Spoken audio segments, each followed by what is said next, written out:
conversational in her lyrics, and I think people react to that. Yeah, I think Lily Allen's great. I think there's music that can, you know, speak to people on lots of different levels, really. Yeah, certainly. Right, well, thanks for speaking to us today, Patch. That was Patch Boschel, music producer. He's worked with Simon Cowell. Links afslaan naar Market Street. Dan links afslaan naar A6, China Street.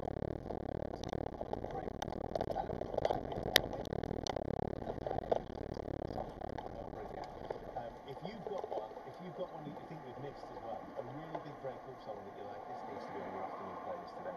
Give us a shout. You've got about 10 minutes left. Links afslaan naar A6, China Street. Shortly for the afternoon playlist. Let's do one tune first that's not a break-up song. Before we get back to it, here's The Cause and Runaway. Good Over afternoon. 500 meter. Gebruik de middelste rijstrook om links aan te houden naar A6, Parliament Street. Dan gebruik de rechter rijstrook om rechts aan te houden naar A589, Parliament Street.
De rechter rijstrook om rechts aan te houden naar A589, Parliament Street.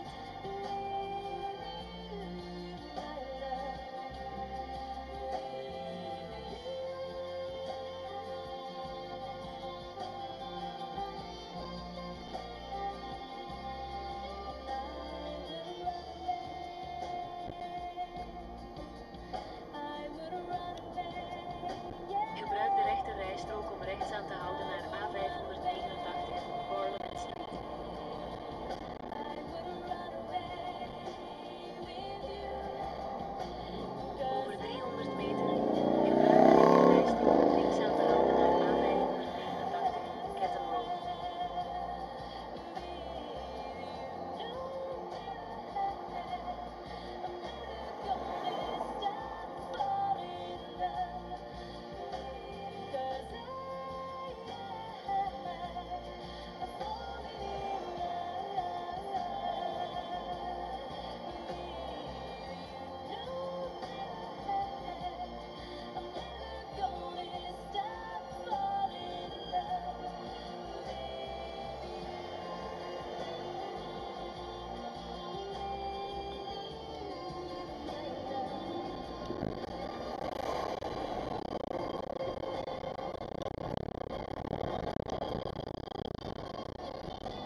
2 kilometer.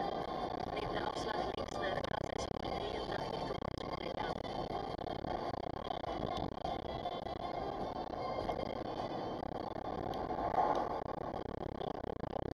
Heading towards Tuesday the 12th of May, that was Runaway, and it's peaked with you this afternoon.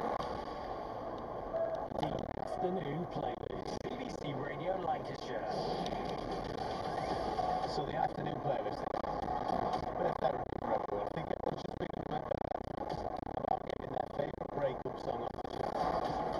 That's what we're on with today, heartbreak. Favourite breakup songs. Thanks for all your messages today. Let's have a little look at the last few that have come in. Steve from Chorley.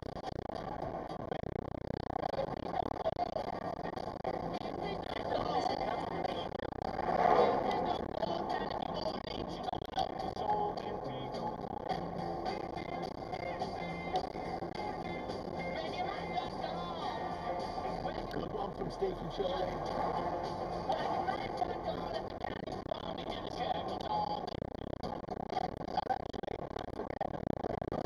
In all sorts of different shapes and sizes. That's why I like it.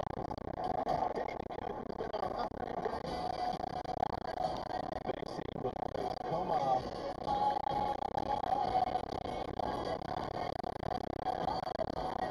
They do make the best breakup songs. Jeff in Cumbria. Queen, come on.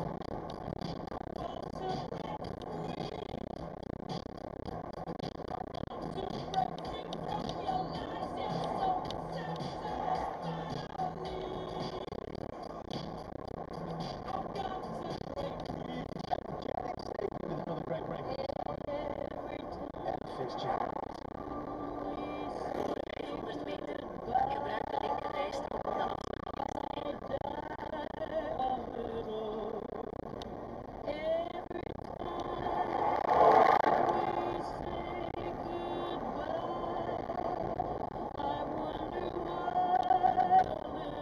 And what about this from Andy in Calgary?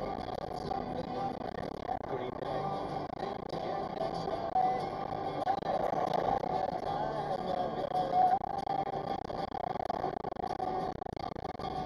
And good riddance, Neem Tammy de Light. afslag links naar A683 towards Monnigan. Bringing to the end our afternoon playlist today. Thank you very much for all your messages. Some really great tunes in there. Benson Boone now. For a while there it was rough, but lately I've been doing better than the last 4 cold Decembers I recall. And I see my family every month. I found a girl my parents love. She'll come and stay the night, and I think I might have it all. And I thank God every day for the girl he sent my way. But I know the things he gives he can take away. And I hold you every night. That's a feeling I wanna get used to. But there's no man as terrified as the man who stands to lose you. Oh, I hope I don't lose you. Op de rotonde neem de tweede afslag naar M6 towards the links. I want you, I need you, oh God. Don't take these beautiful things that I've got. Please stay.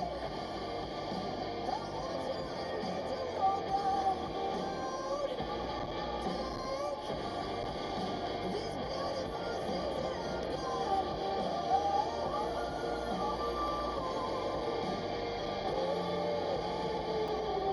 Please don't take. I found my mind, I'm feeling sane. It's been a while, but I'm finding my faith. If everything's good and it's great, why do I sit and wait till it's gone? Oh, Ja, I rechtdoor tell you, gedurende I know 45,5 I got kilometer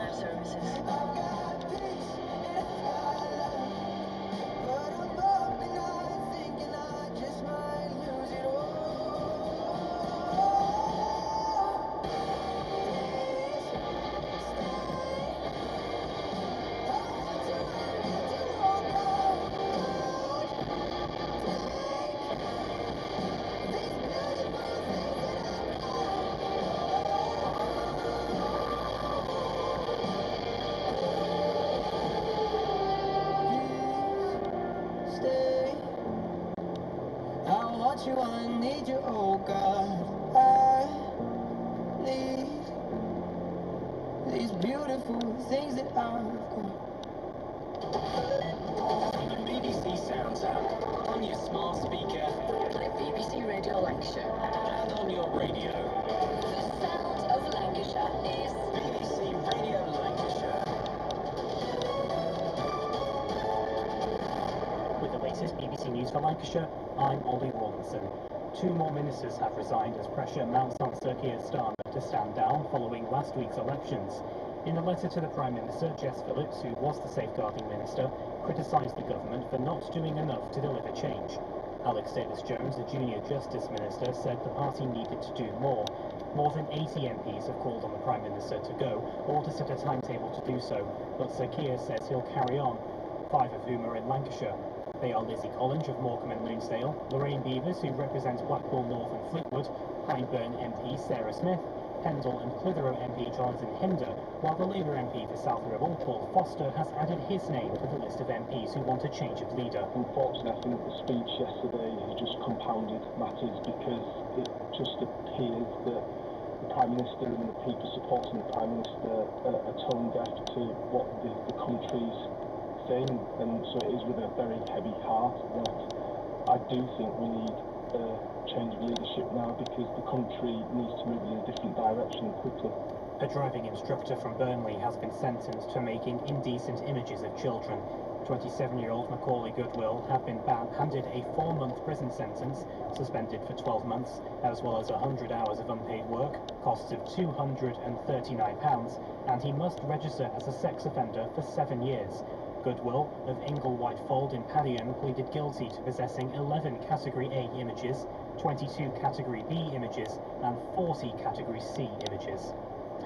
A mother from Lancaster whose son passed away due to ketamine misuse is urging parents to recognise the signs in their children.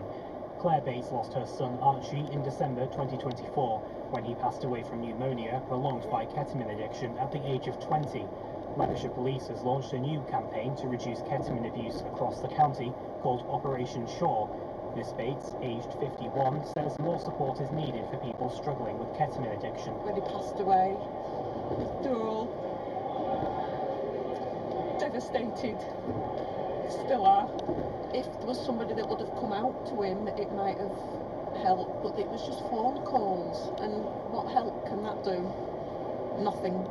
If he didn't answer his phone, he didn't answer his phone. Know the signs and what to look for, because I haven't got a clue. I haven't got a clue at all. And the World Health Organization says there's no sign of a larger outbreak after the last passenger from a cruise ship struck by hantavirus were evacuated. Passengers and crew are now in quarantine in countries including the United Kingdom. The United States has said its nationals might not have to isolate. Lancashire's weather now, sunshine breaking through, although a few local showers remain around. Later on they'll fall heavier. That's your BBC News for Lancashire.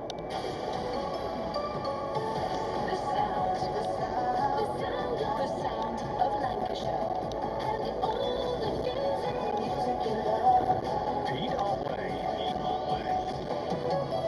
BBC Radio Lancashire. Good afternoon, it is Pete Otway with you. 3 minutes past 3 on Tuesday afternoon, 12th of May. Music on the way from Danny Wilson. We're going to be chatting to broadcaster Big Zoo in a bit about mental health and what it means to be connected in 2026. A lot of us, think that we're so well connected. We talk to people constantly over text and message and email, but how often are we actually having proper conversations? We'll talk more about this in about 5 or 6 minutes' time. We've got Patricia Cornwell joining us as well on the show, author on her autobiography, a bit of a different change for her, and the afternoon quiz coming up after 3:30. All that on the way. Good afternoon, how are you doing? You alright?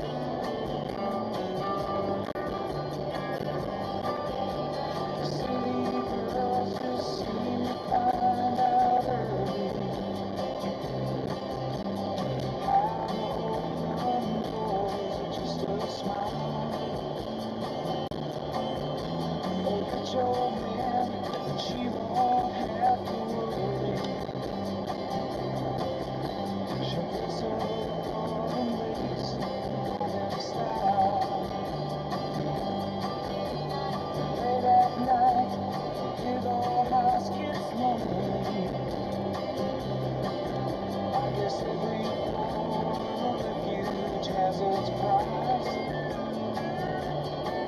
It breaks her heart to think her love is only given to a man with hands as cold as ice. So she tells him she must go out for the evening to comfort an old friend who's feeling down. But he knows where she's going and she's leaving. She's headed for the cheap side of town. You can't hide your lying eyes and your smiles in disguise. Thought by now you realize there ain't no way to hide your lying eyes.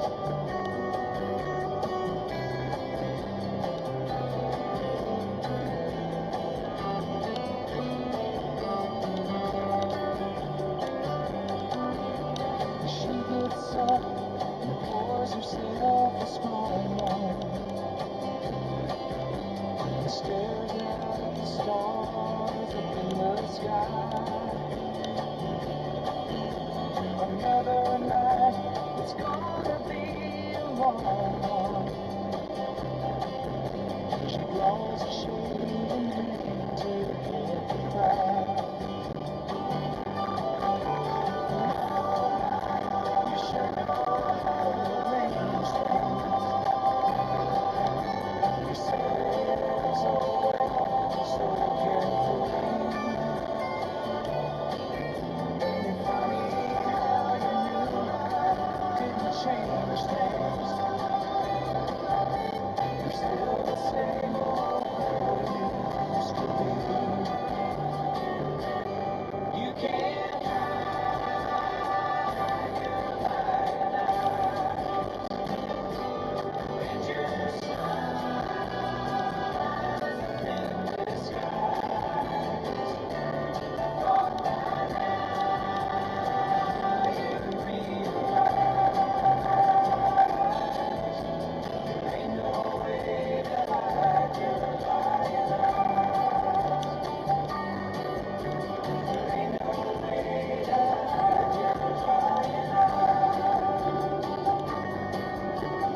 Honey, you can't hide your lying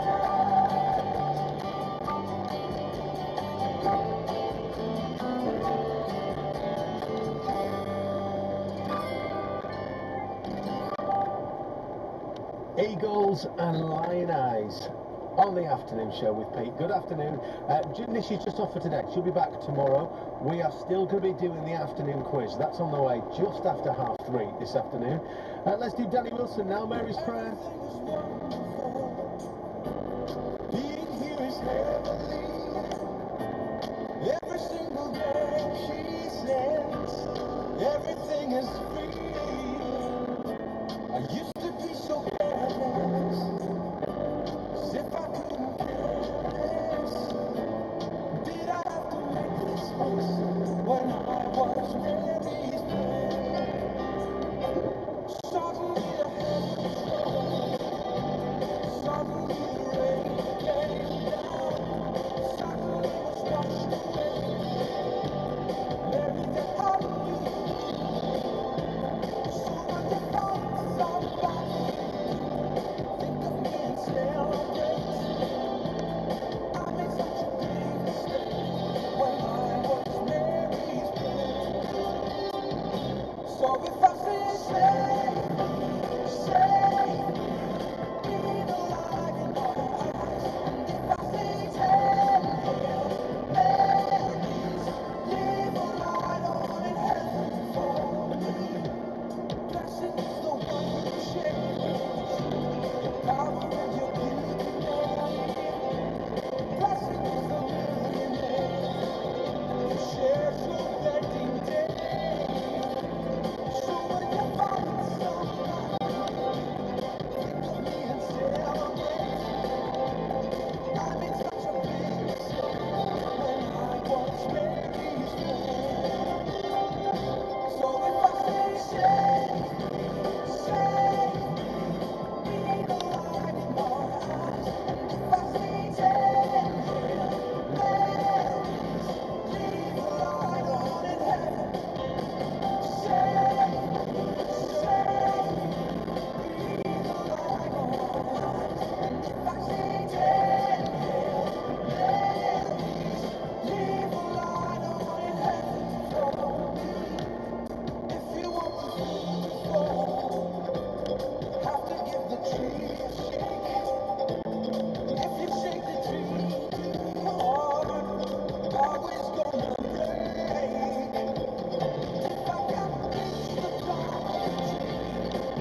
Danny Wilson and Mary's Prayer on the afternoon show.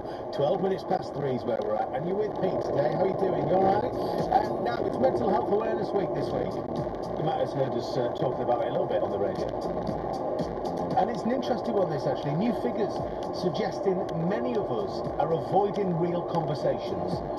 I feel like this is a thing that a lot of people will be able to sort of at least agree with, that you do a little bit in your life. Despite sending, loads of messages every day, millions of Brits aren't actually speaking to people they care about, with anxiety and overthinking stopping them from picking up the phone. Is this something you do? A lot of the time as well, it's just time, isn't it? It's how busy you are and that sort of thing. Broadcaster Big Zoo is supporting a campaign that's encouraging people to ditch the texts and make time for real chats instead. I spoke to him a little earlier on. It's a funny one, isn't it? Because it's talking, but it can be difficult, as we all know. Yes.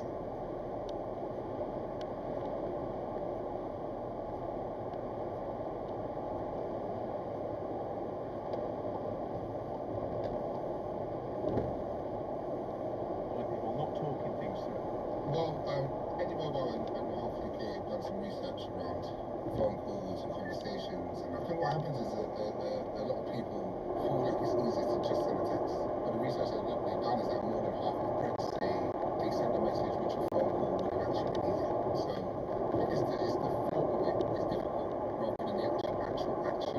Sometimes it's easy to just send a text and say, I'm alright, this is fine, it's okay, because you don't want to face the conversation, but then naturally actually when you talk about things after, you normally feel bad. Right, in that moment, writing something down feels easy, doesn't it? But then when you get out of it, actually having that chat with someone, it's so much better. But why do you feel strongly about this then? Why are you supporting this company? Well, one, I've been there when I've sent a text and I thought it was going to be easier, but then I've had to explain myself again after, because the text didn't do enough explaining. And two, I used to be a youth worker before I got into the entertainment industry, and I've done a lot of work with young people, and I know that this is actually really important for young people to know how to express themselves. So, with Mental Health Awareness Week, this was a campaign that just really spoke to me, because I know how important it is to talk. So this research then, it's saying people are feeling more connected. That's the sort of broader picture, isn't it? And that they're happier if you do make that call. Things are better talking things through. Yeah, it's just naturally, it is easy to just have a conversation through text, or just sending a video on Instagram, or sending a message through, or sending a TikTok. You don't get to truly express what it's truly connected. So sometimes we feel like we're connected because we speak all the time online, but we don't actually know what we're going through, because we're not having real in-life, in-depth conversations. Why do you think we've got here? Does the research say anything about how we got here? Is it our reliance on phones? Is it because text is just what we do day-to-day life? Is it anything to do with the pandemic as well, and the way that we sort of changed then? Yeah, it's about convenience. It's about sending texts and something that a lot of us are used to doing, because we all have access to mobile phones. It's very normal for people to use their phone to communicate. So naturally calling each other is kind of taking a step back, which is why we're doing this campaign, which is to kind of just hopefully remind people, encourage people to get back on the phone. And if you have a conversation that is a text, take the text and make it cool. I know it's called Mental Health Awareness Week as well, but I guess this doesn't just have to be when things get bad, does it? We could incorporate this into our life before they get to that point, and make that call and make sure that it becomes more of our life. Exactly. It's not just about negative, detrimental things. It could just be about simple things. Opening the conversation is really important. Like, there's times when my friends call me and I'm like, what do you want? And they're like, just checking up on you. And I'm like, oh, okay.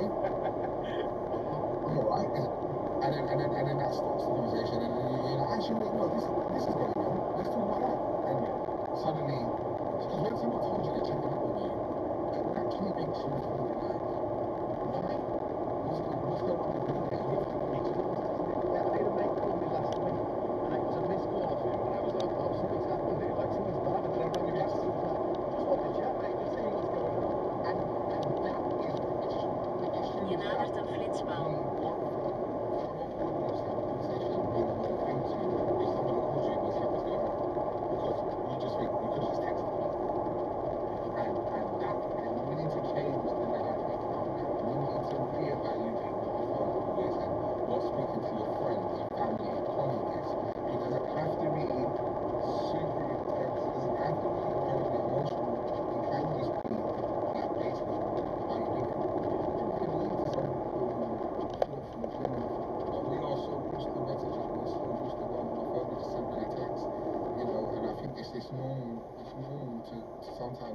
be anxious or feel more comfortable about making a phone call because you don't really want to get into things. But when you do have that conversation, when you do face something, you always Verderop is de rechterrijstrook afgesloten. Checking in. All right. Right.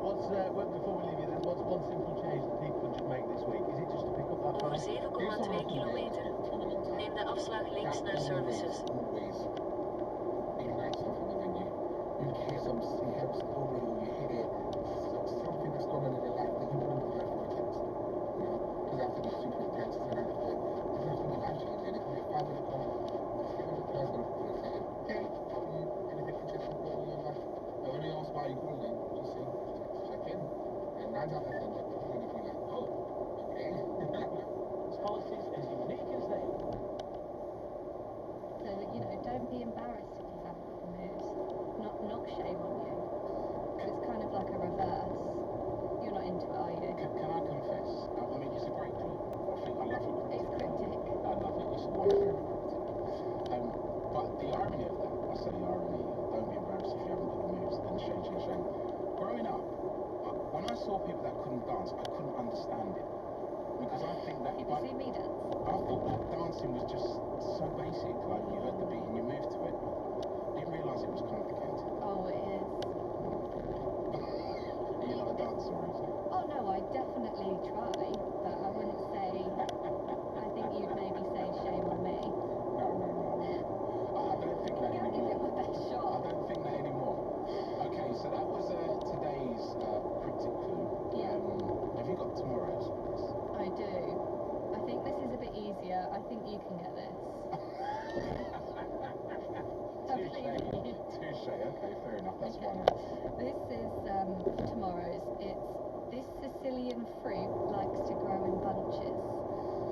Okay, thank you. And that's to do with both the act and the song. Act and song. Yeah, it's a double whammy. We love that. That's for tomorrow's 1 second to name. Thank you, Rosie. Thank you. Even you get this one. What a liberty. Here's Lewis Capaldi.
Darling,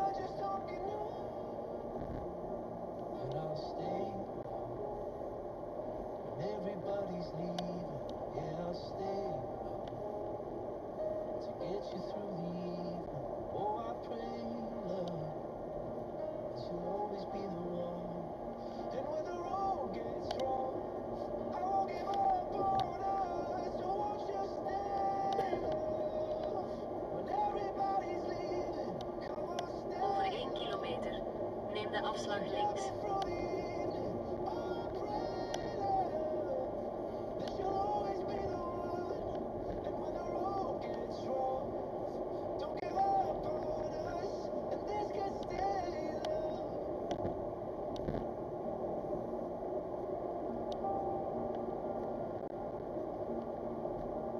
Einde trajectcontrole.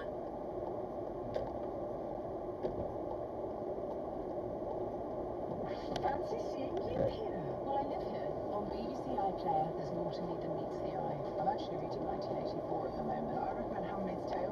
Neem de afslag links naar services. She came, she saw, she gentrified. You can't just confess all again. I've seen this before, albeit on human men, but it's definitely a thing. The new series of Amadaland. My mother's basically brunching away through my inheritance. I'm meeting a man for coffee. Honestly, I can't wait for hot toddy. What? On BBC iPlayer. Some great gags in there. Spoonie loving his shows here in Brentford. A package of treats ready to send to our daughter who's studying in Shanghai. Don't forget us who are doing a radio show live at BBC Radio 2. We love a treat here. At 23 minutes past 3, Tuesday afternoon, Kirsten's here with the traffic and travel. M90 southbound, partially blocked. There's traffic congestion. It's an accident at Junction.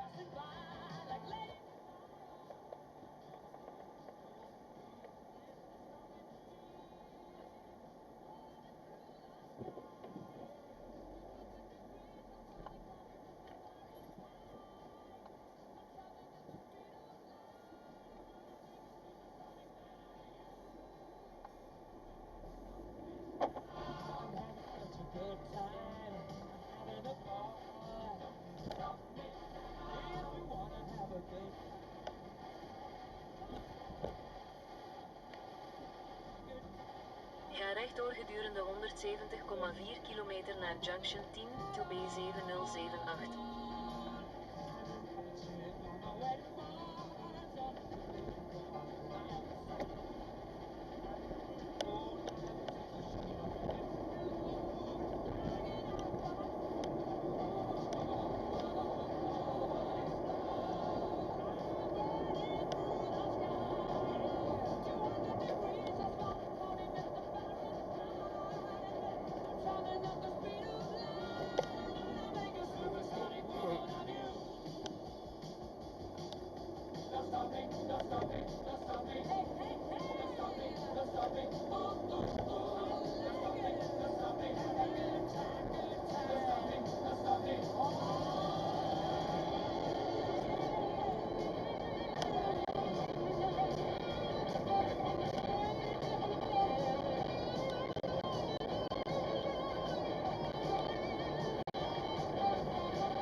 On your smart speaker, Play BBC Radio Cumbria.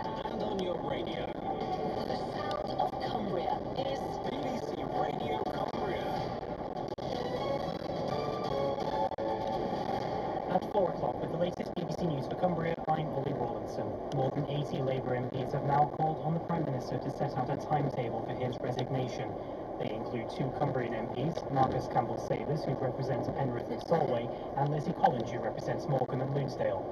3 ministers have resigned from the government, including the Safeguarding Minister, Jess Phillips.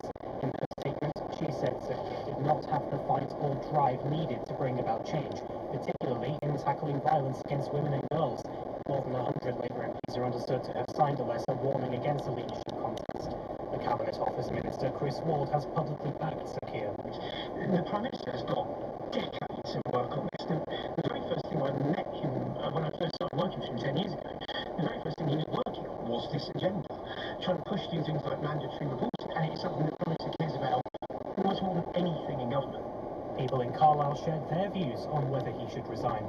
Get rid of him. It's up to the Labour Party, isn't it? It's their problem, isn't it? I don't think it'll make much difference to us, will it? Well, those are taken into consideration, but he doesn't seem very popular at the moment. The majority of people think that. There must be a very good reason for it. In other news, a Carlisle man's been given a suspended prison sentence after threatening to slit his former partner's throat while drunk. Billy Hotchkiss reports. 36-year-old Richard Hunter went to the woman's home in Silloth after drinking in a pub in January this year. Carlisle Magistrates Court heard children were inside the property when he kicked and punched the door whilst making threats. Hunter later went to his parents' address where he damaged property with a penknife and threw a phone during what prosecutors described as of offences, including criminal damage, assault and sending an offensive message. News from Curragh Road was given a... For over 30 years at a time, since 1990. Call 999 if they see either of three wanted men from Carlisle. They're Liam Wynne and Stuart Brown, who are wanted on reports of prison, and Jordan Carney, who's wanted for not appearing at court. And there's been a huge rise in reports of racism towards NHS staff by patients in Cumbria. Figures from our NHS Trust show there were 50 reports in 2023, which doubled to 102 a year later. Part of the rise could be because staff are being encouraged to disclose abuse, but campaigners say many cases still go unreported. Tim Vicario is a nurse and says he's been assaulted because of the colour of his skin. The other times there's like some patients will try to punch you or will slap you. The other times they will just say some inappropriate things, they will curse you, they will say swear things. It's like slapping the face to the eyes. The government says a review into racism in healthcare is underway and it's announced a support package to protect staff. Cumbria's weather, sunshine is breaking through, although a few local showers will linger around. By the evening, heavier showers begin to sweep in from the west. Highs today of 11 to 14 degrees. That's your BBC News for Cumbria.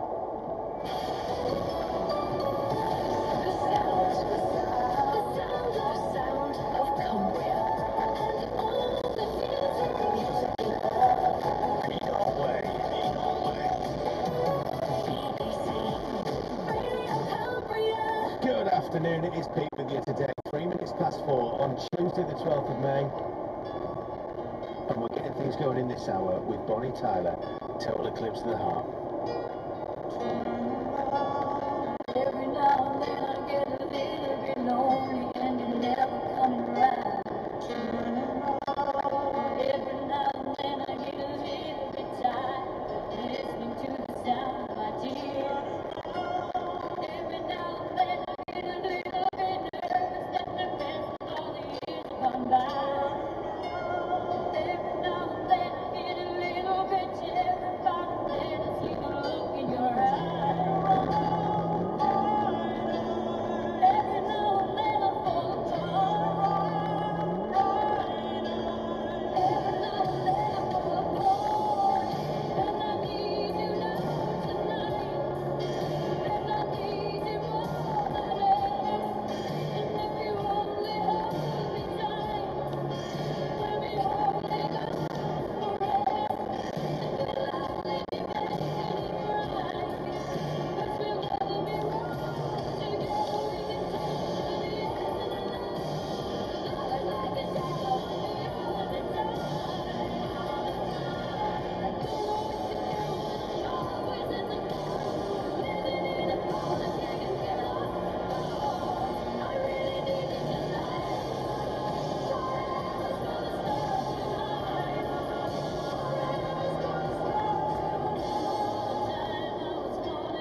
Bonnie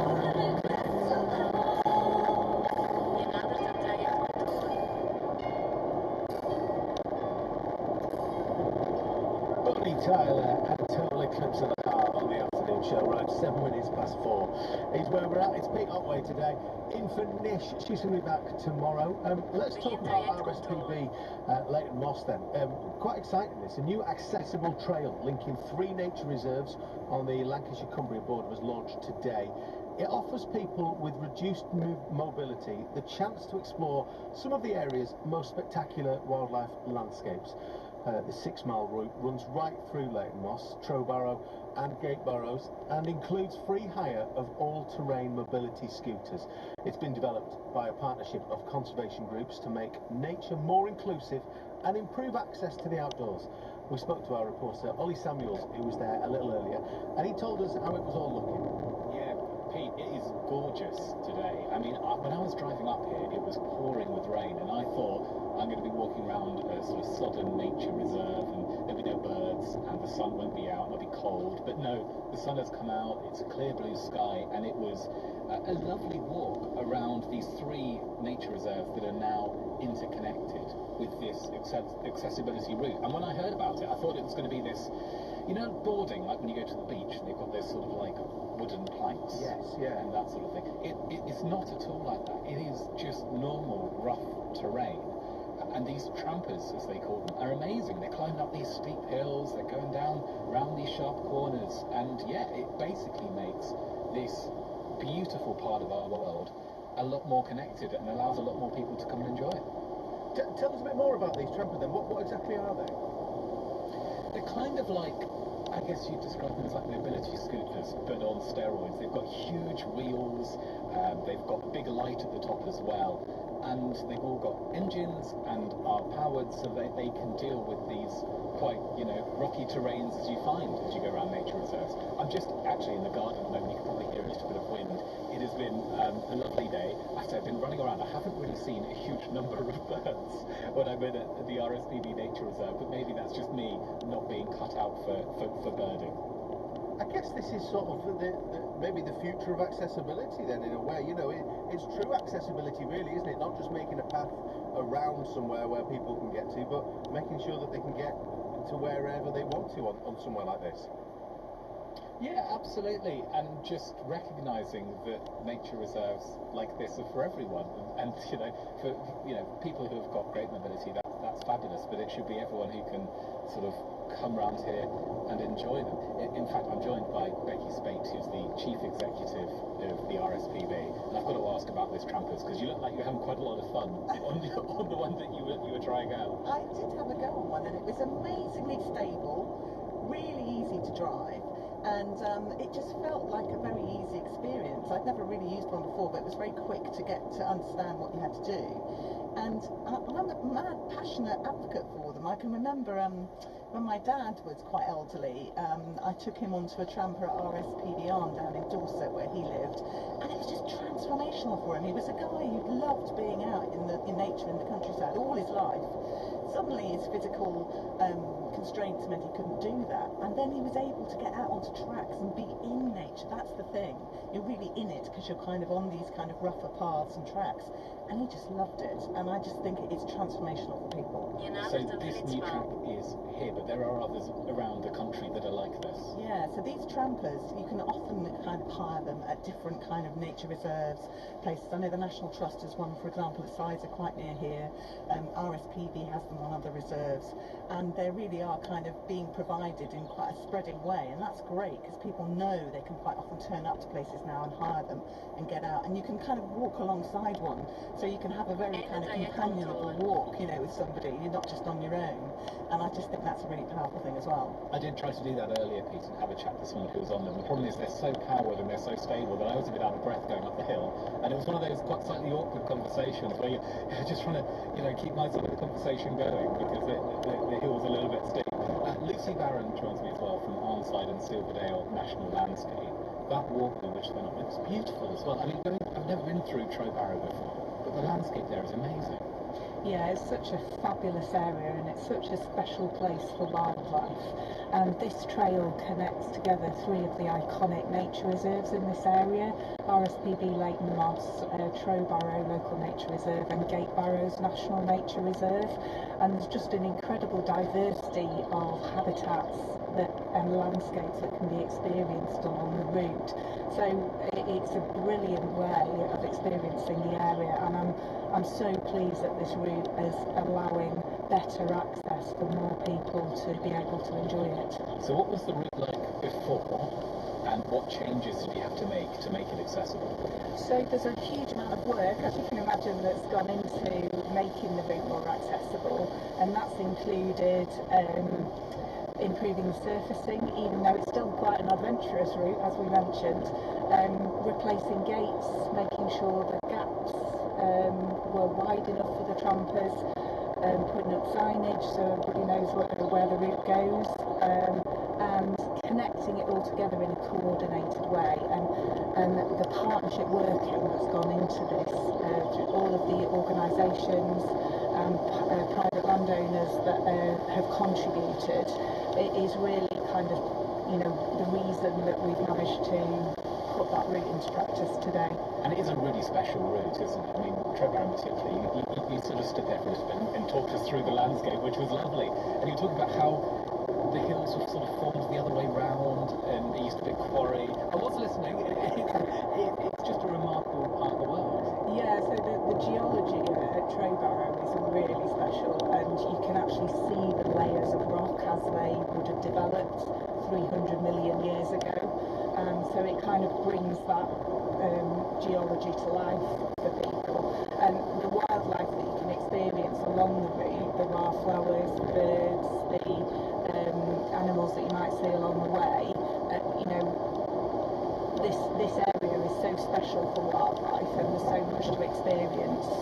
It's just fabulous. Becky, hearing all that sort of stuff, it must make you really happy. You've got these sort of routes going around your nature reserves around the country. Yeah, I think this is a great example of where lots of different organisations and people are working together to join up the landscape and make it really, really good for restoring nature, which is what we're trying to do at the moment.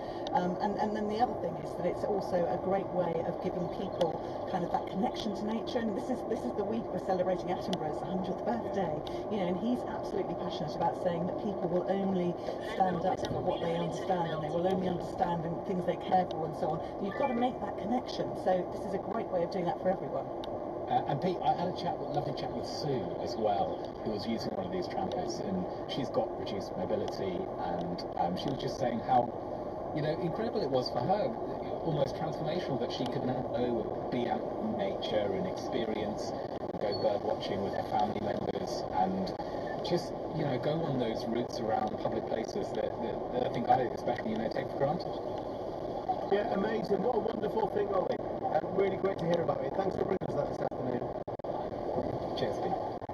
Ollie Samuels at RSPB Leighton Moss talking through these new accessible routes and places people with mobility issues can get to thanks to these free-to-hire all-terrain mobility scooters, the Trampers. I had a look at them online. They look fantastic.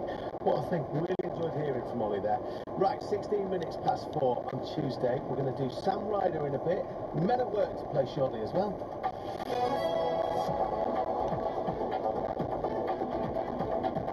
Right, time for BBC Cumbria's travel. The B5289 closure remains in place in Low Lawton.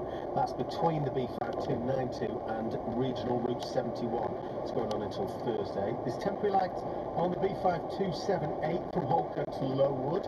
In Windermere, lights are on Rayrig Road. That's between Cook's House Corner and Birthwaite Road.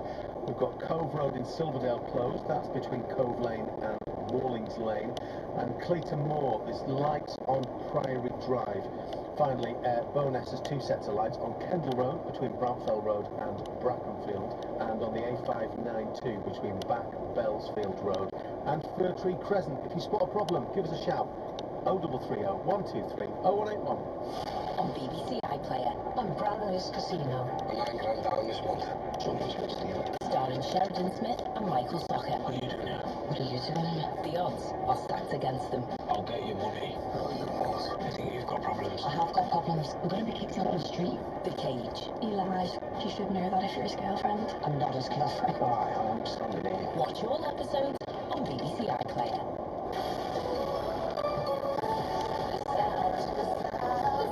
The sound of Cumbria. Pete Otway.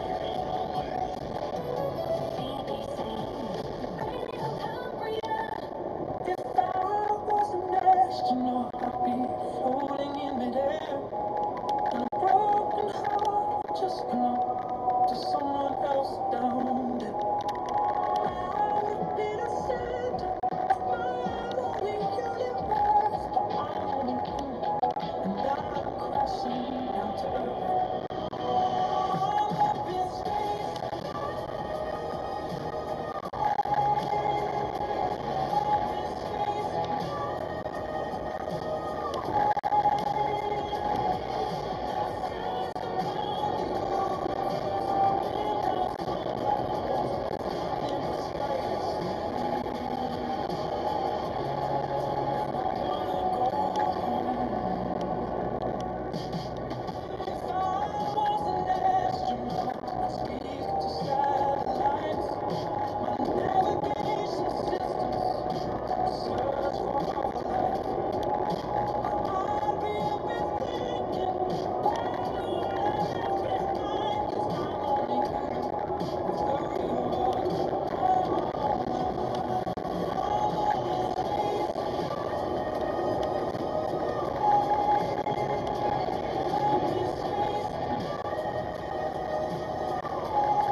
And I wanna go home. Sam Ryder and Spaceman on the afternoon show. Right, we'll have a little look at the weather in about 10 minutes' time. All Saints to play in a bit as well. Men at work first and down under.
the afternoon show, 24 minutes past 4 on Tuesday afternoon. And you might have heard us talk about this already, but it's Mental Health Awareness Week this week, and people across our region are being urged to think about how constant negative news might be affecting their well-being. Cigna, which runs mental health services in Blackburn and Blackpool, has released a guide on what it calls headline anxiety, when repeated exposure into distressing stories starts to feel overwhelming. It highlights signs like poor sleep and difficulty switching off, and encourages people to take simple steps like limiting news intake and reaching out for support. Matt Gill, Regional Director of Psychology Services North, joins me now. Afternoon, Matt, thank you for joining us. It's Mental Health Awareness Week then. Why is this issue of constant negative news particularly important right now? Well, good afternoon, Pete, and thank you for the opportunity to talk to you today about this very important issue during Mental Health Awareness Week. I think Mental Health Awareness Week provides us with a really great opportunity to talk about these kinds of issues, which can have a real impact on people's mental health, and to raise awareness about some of these issues which we don't normally get the chance to discuss. So being able to talk about mental health and the impact of constant negative news on our mental health feels more important now, really, I guess, than it ever has been. So I think the first thing to acknowledge is that if you ever find yourself struggling to cope with things happening in the news or the media, then you're not alone. And with the increase in access to social media platforms and access to multiple sources of media, this means we're all much more informed about what's going on in the world, but also that means we're much more exposed to a level of detail and information that's not really been available before this easily or this frequently. So that can be a real challenge, I think, for people in terms of their levels of stress and anxiety. So now feels a good time to really raise awareness about this issue. Yeah, definitely. I think it's something that people might not have realised can affect their mental health. You know, it can almost be addictive sometimes, can't it? Looking at your phone and checking negative news stories, particularly. I don't know why that is. Is that something that you found? Absolutely, yeah. I think it's just, you know, it's very common for people, I think, on social media platforms to have algorithms which are very much attuned to their areas of interest, and I guess it's what naturally happens is that people are then drawn towards certain stories that will perhaps show a bit of an interest in them, and they become bombarded with that kind of information because they're maybe doom scrolling through that information on their phones or on their kind of media devices. So there's naturally a kind of constant flow, I suppose, of information that they've shown an interest in, which may be this really difficult and challenging news events that we're experiencing at the moment. Yeah, definitely. What are some simple things that people can do then, Matt? Just sort of day-to-day life, whilst still staying informed about what's happening in the world. You don't want to switch off completely, do you? But how can we make sure that doesn't tip over into something that causes issues? That's quite right, yeah. I mean, I think some very simple kind of things to kind of just try, I guess. Set yourself limits and try to stick to them. So, like only looking at the news at certain times of the day, or certain amount of time when you do look at the news. I mean, when I was younger, it was the 9 o'clock news or the 10 o'clock news where I used to get most of my news information, and other times are very different now, but that already had a boundary in place, I suppose. So having good boundaries and set yourself limits is important. Muting notifications from news websites and apps so that you only engage with news when you choose to, and tailoring your social media so that only certain pages are viewed at certain times as well, rather than these endless timelines and news feeds. And important, I think, to focus on factual content rather than opinions, even though the facts may still be difficult to listen to and watch. But I guess also in addition to that, it's about seeking out positive news or uplifting news stories as well, you know, and making sure there's that kind of media balance, I guess, that you receive, and focus on what you can control, such as daily routines, good connecting personal relationships, and achievable targets that you can set yourself. I think that balance thing's important. People, you know, sort of need in the 21st century to know what's going on. It's important to know what's going on, isn't it? But as long as it doesn't take over, I guess. Are there certain groups of people, Matt, who are more vulnerable to this kind of anxiety, to sort of that just tipping over into something more when you are surrounded by negativity?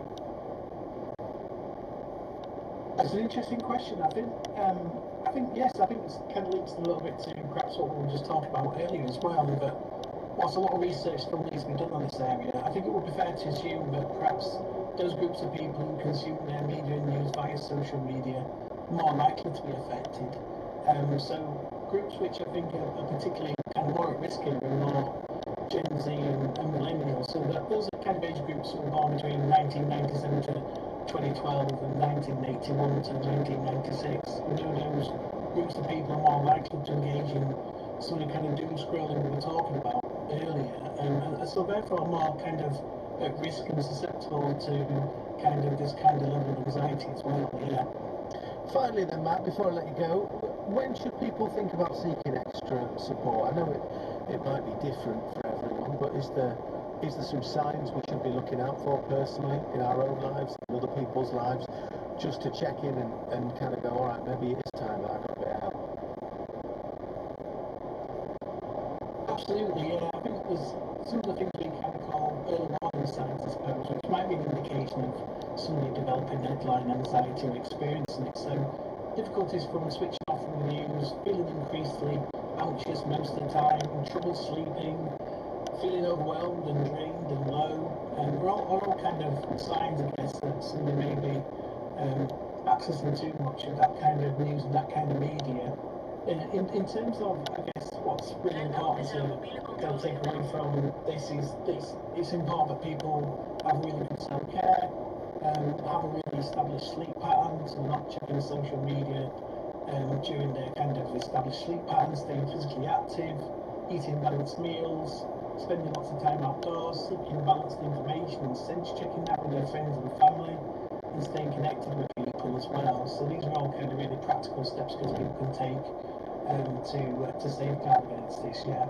Matt, really appreciate you talking to us this afternoon. I think it's an important issue, and I think it's something that sometimes people don't realise is going on. I know that sounds stupid, but you kind of sometimes get drawn into cycles in life, don't you, where you kind of go, oh, that's just what I do and how I feel, and actually that's not always how it should be. Absolutely, I think it's really important to use these kinds of platforms and mental health Wednesday to really raise the profile of these kind of issues as well, Pete. So thank you for your time and your listeners as well. Definitely. Brilliant, Matt. Thank you very much. Matt Gill, Regional Director of Psychology Services North, joining us there, talking us through headline anxiety. Right, all set. Never ever plays in a bit on the afternoon show. We'll do Alex Warren and Fever Dream around the corner as well. Time for a little look at the weather first. With the weather for Cumbria, I'm Paul Mooney. Further showers on and off through the night, some of those heavy, a brisk westerly wind there, temperatures no lower than 3 or 4 Celsius, that's the high 30s Fahrenheit. Into tomorrow, it's another day of bright spells and scattered showers. Some of the showers could be heavy with some hail and thunder possibly mixed in amongst them as well. Showers tend to become fewer and further between late in the day. A cold northwesterly wind again, temperatures peaking around about 13 Celsius, which is 55 Fahrenheit. Some sunny spells at first on Thursday, but scope for some more heavy, perhaps thundery showers. Slow moving as well on Thursday with lighter winds. By Friday and into the weekend, the showers become much less frequent with some decent sunny spells, but still on the cool side. Vels forecast for daylight hours tomorrow. Temperature on the top starts close to freezing, rises to about 3 Celsius through the afternoon. Fresh northwesterly winds gusting to 35 miles an hour at times over the high ground. A lot of cloud as low as 1,000 feet or 300 metres through the morning. More broken through the afternoon, lifting to 2,000 feet, 600 metres. Good visibility following poor and hill fog and heavy showers. Freezing level rising above the tops.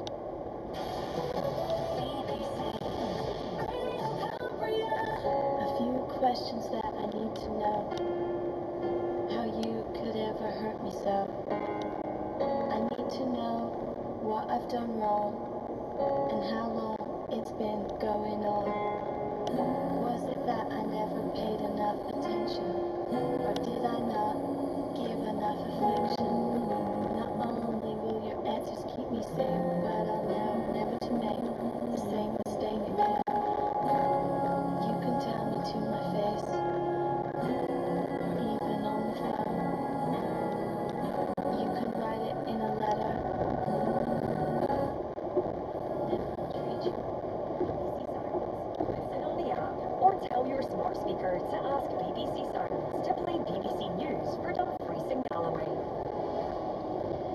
A75, a daytime convoy system and overnight closures are being used for ongoing resurfacing work on the Annan bypass. Traffic will be diverted through the town from 7 p.m. to 6 a.m. and on the western section of the A75, overnight traffic controls will be used for works at Creetown. That's from 8 p.m. to 6 a.m. Elsewhere, lights remain in use on the Dumfries stretch of the A701. That's around the junction with Martinson Road at Heath Hall. Dumfries and Galloway's weather now with Judith Ralston. Good afternoon. Well, this evening we'll see further frequent, fairly blustery showers, and they'll continue to feed in from the west as we head through tonight and during the early hours. Heavy at times as well, but we will also see some drier and clearer intervals too, especially towards the end of the night. Brisk northwesterly winds overnight lows are around about 4 to 6 Celsius. Tomorrow starts off with a cool, fresh note once again, and it will be a case of brighter sunny spells and scattered heavy showers. Some of the showers may bring the odd rumble of thunder with hail, blustery winds as well, strong at times for coastal areas, and we're looking at highs of around about 12 or 13 Celsius. Very cold exposure to the wind though. Heavy showers are on the cards once again on Thursday and yesterday too. BBC Radio Scotland's weather for the southwest.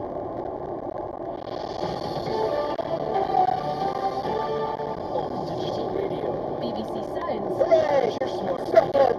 Play BBC Radio Scotland.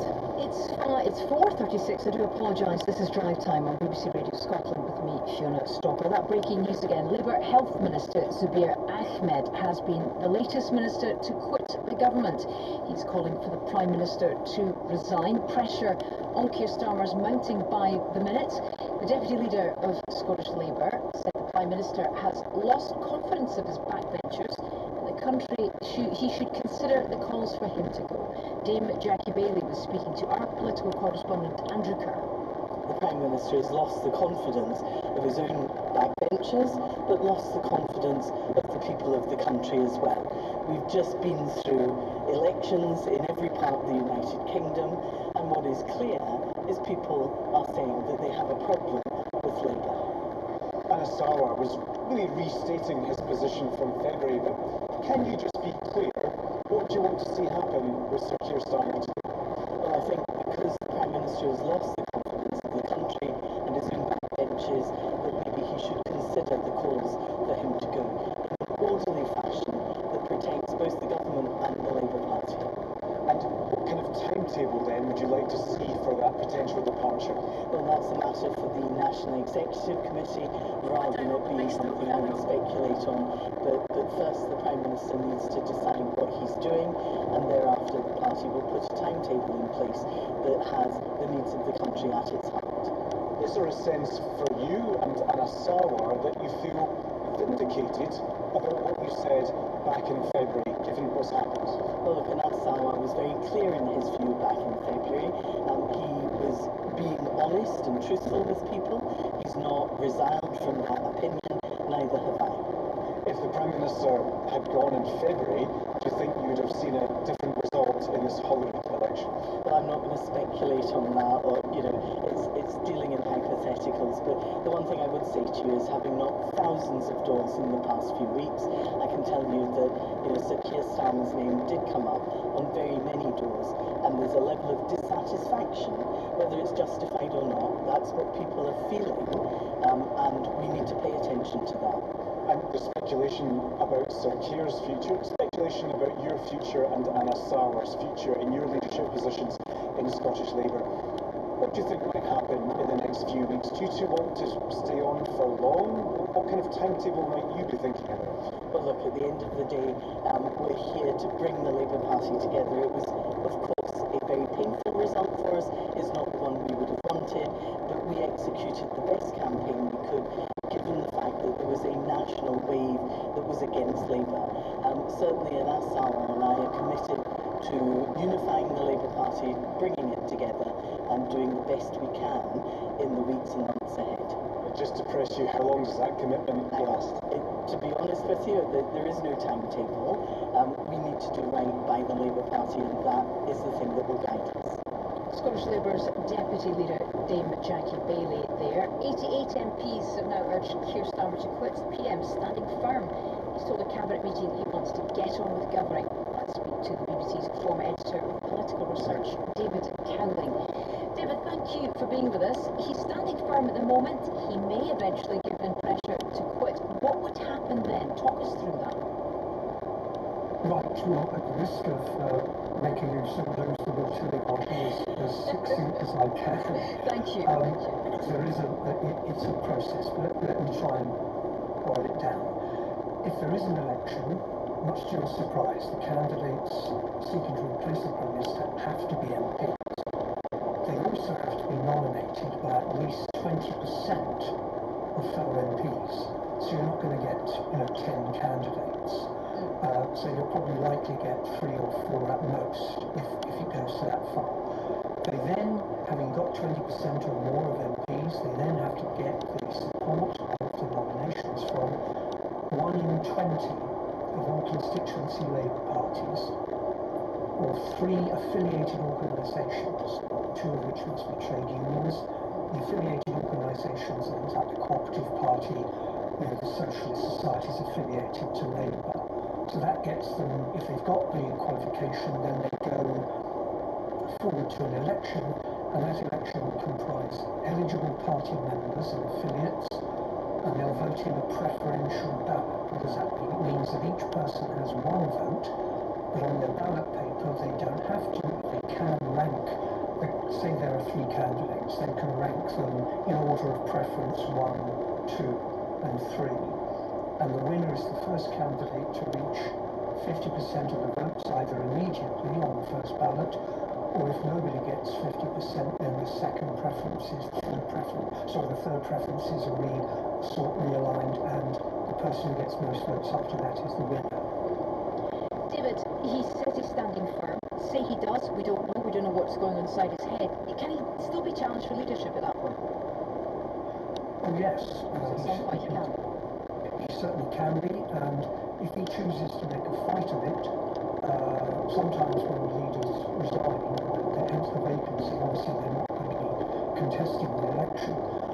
Sometimes, like with Margaret Thatcher, she fought the elections, but when she didn't get enough votes in one of the early rounds, she decided to opt out. If Keir Starmer plays hardball, then if there is a contest, he as leader is allowed to be automatic on the ballot paper if he wants to be, without the need of any nominations from MPs. But that would really be, Armageddon, I suspect, if we get to that stage. David, just finally, and briefly if you would, I'm going to put you on the spot. You've got a long history in politics and reading politics. Any predictions? What do you think is going to happen? My suspicion is that he will otherwise have a time limit. He will say that within, before the next election, he will stand aside and then he'll lead, and he'll start speculating whether that's 6 months from now, a year from now. But I suspect he'll go down the path of putting a time limit on his leadership rather than saying, I'll take you through to the next election. David, fascinating to meet you. Thank you so much for your analysis, your expert analysis. That's David Cowling, former editor for the BBC of Political Research. Well, SNP MP David Duggan has been chosen as the party's new Westminster leader. Lots happening the last few days, including this. He'll take over from Stephen Flynn, who was last week elected as MSP for Aberdeen, Deeside and North Kincardine. The election of Mr Flynn to Holyrood means he has to vacate his UK Parliament seat. The SNP are describing Mr Duggan's appointment as an orderly transition in an apparent dig at Labour's leadership woes. Shona Craven is the community editor of the national newspaper. Hi Shona, good to speak to you. I wonder if you would just tell our audience who Dave Duggan is. What's his background? So, Dave Duggan is during now in his 2nd term as an MP, but his political career goes back a lot further than that. He actually had an earlier career as an aircraft engineer and then went to university as a mature student, studied politics, and then moved into becoming a councillor in Perth and Kinross Council, ultimately becoming the leader of the SNP group there. So he has some very relevant experience there. He's also worked for John Swinney in his office, so he again has that experience of working alongside people who have been leading. He's certainly not the most experienced of the MPs in terms of parliamentary commentary career, but we have to remember with Stephen Flynn and also Stephen Gethin's now exiting from Westminster that the options are quite limited because there were only 9 and there's now only 7 to choose from. But having said that, not to do down Dave Dugan because he does have that pedigree and experience of leading an SNP group in a different context. And Shona, how do you think he'll differ from Stephen Flynn? I mean, I'm sure many of our audience will know that he was the Westminster leader. His style was described sometimes as quite flamboyant, you know. Stephen delivered, you know, punchy sound bites quite a lot that were picked up as headlines. How do you think Dave Dugan will differ? I would probably maybe go with fiery more than flamboyant to Stephen Flynn. Certainly he has always given the impression he is there to settle up, not settle down, not getting comfortable on the green benches, because obviously the aim of the SNP is independence for Scotland. So I think Dave Dugan will be looking to emulate that style, will certainly be looking to use his position to highlight the threat facing Scotland from what's going on in Westminster. Obviously chaos is the answer at the moment, but thinking ahead to these dark times and dangerous opponents that Keir Starmer herself has been talking about. So I think it's not time for, you know, playing politely by Westminster rules. It's the time for that fiery approach and potential disruption when it seems appropriate. We mentioned there, Sean, obviously Stephen Flynn is stepping into his position at the Scottish Parliament. Why do you think he's made the move north of the border? Much speculation, of course, that he's eyeing up the First Minister role in the future. Yeah, I mean, I think it's pretty clear that is something that Stephen Flynn would like to be doing. I mean, I think any SNP MP probably finds the role very frustrating because a lot of the issues that matter the most to people, health, education, housing, justice, are controlled by the Holyrood Parliament, obviously within the strict limits of devolution. But I think it must be very frustrating to be representing Scotland but spending all that time down at Westminster. So I think there's loads of reasons why people might prefer to be at Holyrood, but in the specific case of Stephen Flynn, it's definitely because he is seeing he has leadership ambitions. Thank you so much for your analysis as always. Shona Craven there, the community editor of the National newspaper. It is just coming up to, let me see, 4:47. We're live in Aberdeen today with Drive Time. Amy has the sport live from Inverness. Yes, Fiona, and 2-time Olympic champion Katie Archibald has said it's time for the next generation to shine as the 32-year-old announced her retirement from cycling to pursue a new career in nursing. She was due to represent Scotland at this summer's Commonwealth Games in Glasgow, but her social media post added that her mind and body are saying no. One of her best athletes, Archibald, achieved huge success during her 13-year track career.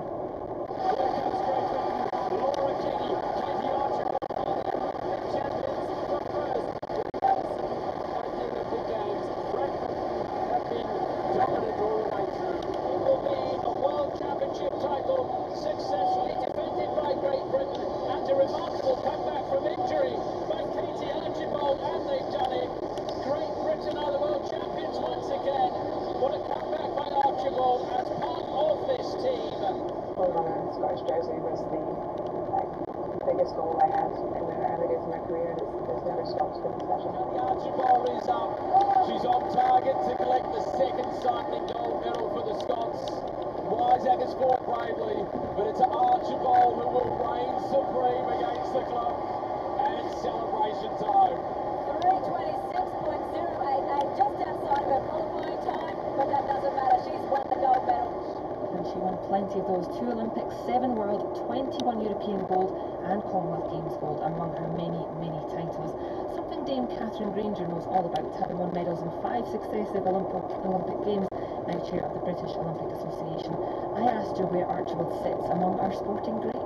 Katie's one of those brilliant people and brilliant athletes that whichever way you look at it, she is undoubtedly one of the best athletes we've ever had in the country. And, you know, results alone, I mean, we could be here all night talking about the results and success she's had.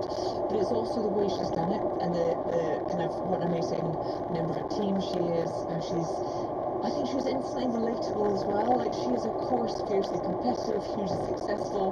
There's a real toughness there, but there's a wonderful sort of honesty. And she's talked about, you know, the highs and lows. She's talked about the pressure of being in that environment. She's talked about setbacks. I thought she talked brilliantly about the decision, the hard decision to step away from the sport she loves as well, but go into a brave new world. So there's everything about her that makes you think, God, she's one of the real special ones. Yeah, I mean, that's something that's always struck me about her, is the way she put all the emotion out there, the smiles and the tears were there for everyone to see.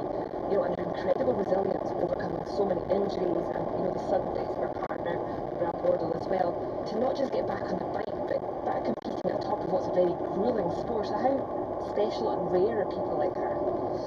Yeah, and I think, you know, we'll sort of say that every successful athlete undoubtedly shows an incredible sort of resilient spirit. I think you have to have that to be successful. But Katie feels like she's had, you know, more than her fair share of challenges and things to overcome. And as you say, she comes back almost better than she's ever been. She's somehow more, you know, more human because of it. She's stronger, but she's more real, and she does it often, you know, that amazing smile we're so used to seeing. So there is so much that sort of sets her apart as a real role model, and we talk about, you know, athletes being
For the late arrivals, we're on day one, and it's 0333 2020 402. What a winner.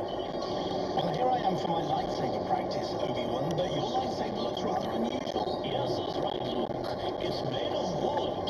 A lightsaber made of wood? Yes, I whittled it myself and have done for many years.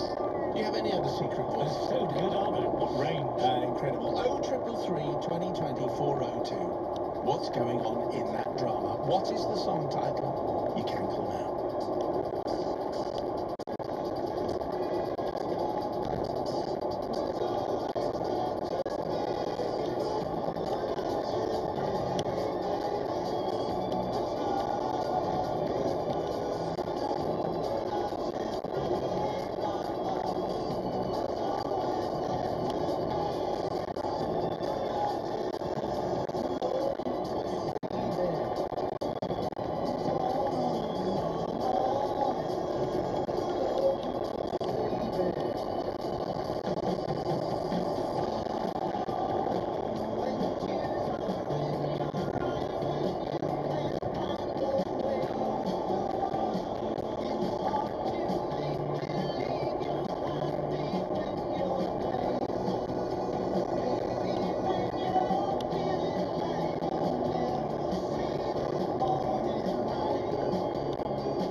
been out all day.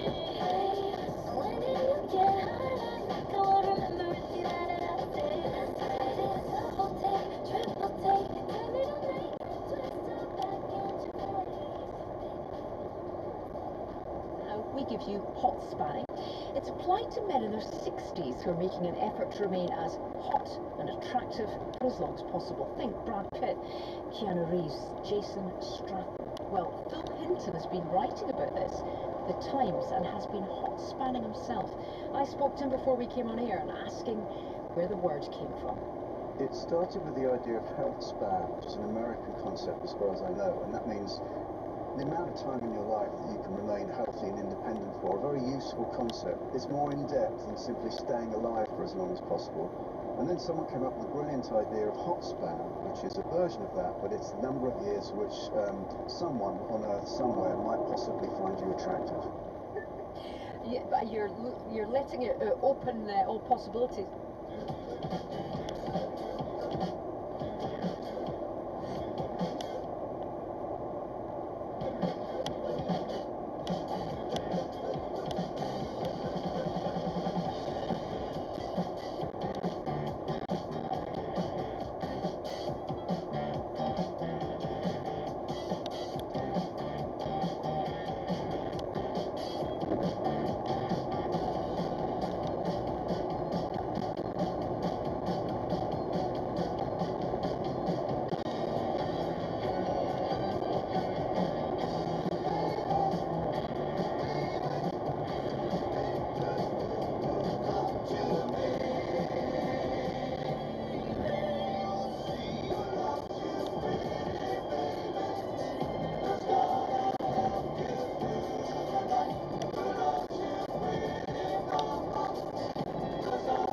Classic Four Seasons 1975, so pretty late Four Seasons, and Who Loves You? Okay. Next hour of drive time will feature your confession, will feature some fabulous music, and also that classic drama. On 0333 2020 40 Greatest Hits Radio. Right, home from work, walk the dog, kids are back, up the stairs for something. Back down, no idea what I went up for. What's for dinner? Chop, sizzle, done. HelloFresh can't slow life down, but it makes bringing everyone together around the table a whole lot easier. So it's phones down, forks up. HelloFresh, bring back dinner time. Desk divas, school runners, gym girlies. Breakfast is over. The long road to lunch begins. Your patience is thin, your stomach empty. Get yourself a Muller Light Boost Bar. Greek-style yogurt with a delicious layer of real fruit compote, added vitamins and 10 grams of protein, all topped with a bit of granola. Because 11 a.m, well, that's crunch time. Stunning. That sorted me out. Muller Light Boost Bowls. Welcome back to Costa Coffee's Iced Coffee Forecast. Here to update you on the week ahead. Today there'll be unexpected adventures moving in from the east, with high chances of bumping into friends and conversations that go on longer than planned. Later this week, expect a refreshing iced coffee, made for picnics with picky bits and nowhere to be until 6. Because whatever the weather, with a Costa iced coffee made with heart in hand, the summer moments we love last. Costa iced coffee, made for summer. Pam, what on earth has happened to your eye? I don't know. I looked online, but then, well, for what it's worth, to me it looks like what my granddad, her old neighbour Queenie, had. Her eyes went every colour of the rainbow. Had to bathe them in warm carrot juice every day for a year. You could give that a try. It's best to get a gammy eye checked by an expert. That's why Specsavers can help treat eye problems in every store. Should have gone to Unwanted advice. Savers. Conditions apply. How likely is she to, have another heart attack? Can I still give her the gym after heart surgery? Is my mum still my mum if she has a new heart? When it comes to heart health, no question is too big or small. That's why British Heart Foundation have dedicated cardiac nurses you can speak to by phone, email, or online chat. Hi, this is Chloe from British Heart Foundation. How can I help? Search BHF Cardiac Nurses. With LV, I can get get my home insurance from just £133. They've made it easy for me to get a great price. And their 24/7 emergency helpline lets me look after what matters to me, because insurance is simple when it's me and LV. No wonder we're rated excellent on Trustpilot. Get your quote today at lv.com. 10% of new customers paid £133 or less July to December 2025. LV General Insurance is part of Allianz. If you're looking for a new phone that ticks all the boxes, the Samsung Galaxy A57 and A37 5G have something for everyone. Long-lasting battery life, a triple rear camera, and the power of AI assistance. For a limited time, if you buy a Samsung Galaxy A57 or A37 5G at Vodafone, you can claim a pair of Galaxy Buds 3 FE worth £129, so you can tune out background noise and tune in to the sound you love. But hurry, offer ends 26th of May. Claim Buds 3 FE from Samsung within 30 days. T's and C's apply. This is Greatest Hits Radio on FM, DAB, smart speaker, and now playing on Rayo. Across Cumbria and southwest Scotland. This is Greatest Hits Radio. Top stories this hour. Sir Keir Starmer's bowing. Pressures continuing to mount on Sir Keir Starmer after a fourth government minister resigned. Glasgow South West MP Dr Zubair Ahmed says Scottish voters repeatedly raised the Prime Minister during last week's election campaign as a reason for turning away from Labour. 3 other ministers have also quit today. Meanwhile, Scottish Labour leader Anas Sarwar says he's still calling for Sir Keir to step down.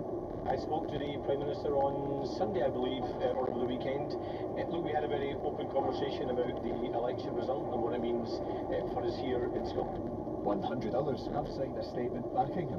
The party's former Director of Communications, Tom Baldwin, says a leadership contest comes with real-world consequences.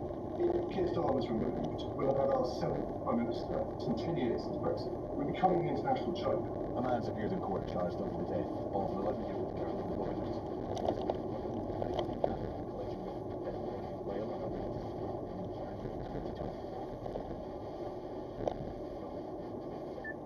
To ask, and just step out the door and feel amazing. Good advice there. Phil Hilton, journalist and hot spanner. It's just gone 5 o'clock. Across Scotland with the latest news, sport, music and culture. On digital radio, BBC Sounds, and your smart speaker. Play BBC Radio Scotland.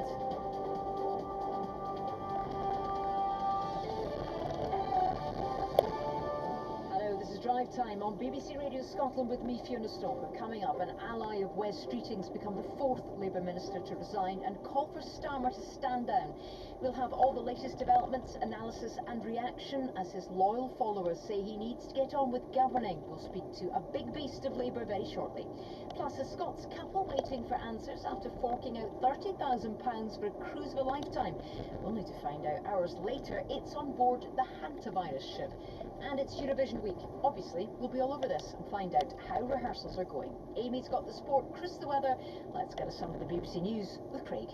A 4th minister has resigned from the UK government as pressure mounts on Sir Keir Starmer to stand down as Prime Minister.